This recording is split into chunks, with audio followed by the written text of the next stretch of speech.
Lagos. The Nigerian president's chief of staff died on Friday from COVID-19, the presidency said on Saturday, making him the most high-profile person in the country to die in the coronavirus outbreak. Abba Kyari had acted as the gatekeeper to 77-year-old President Muhammadu Buhari. After his re-election last year, Buhari ordered ministers to channel all communications through him. Kyari had underlying health problems including diabetes.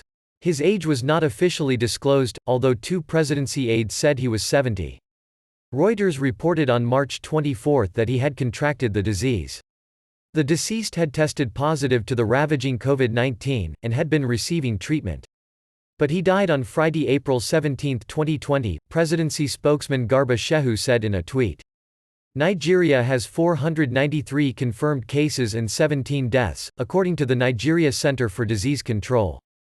Kyari traveled to Germany in early March with a delegation of other Nigerian officials for meetings with Siemens AG. He attended meetings with senior government officials upon his return to Nigeria before he was diagnosed as having contracted the new coronavirus. Buhari, whose public pronouncements are rare, himself has undisclosed medical ailments and spent 5 months in London for treatments in 2017. Kyari's death might leave a potential opening for a rethink of policy at the heart of government.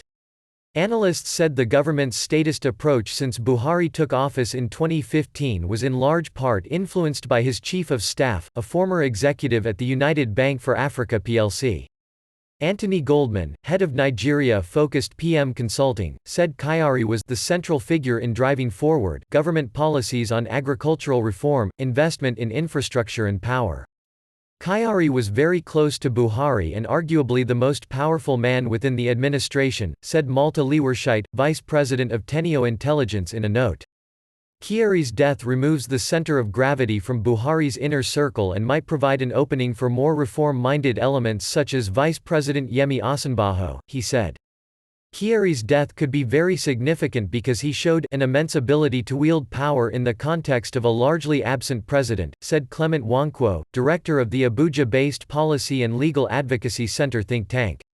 There is no evidence that the chief of staff shared that power with anyone. He was totally trusted and it isn't clear who could fill those shoes, said Nwankwo. Kyari's body was flown to the capital, Abuja, on Saturday.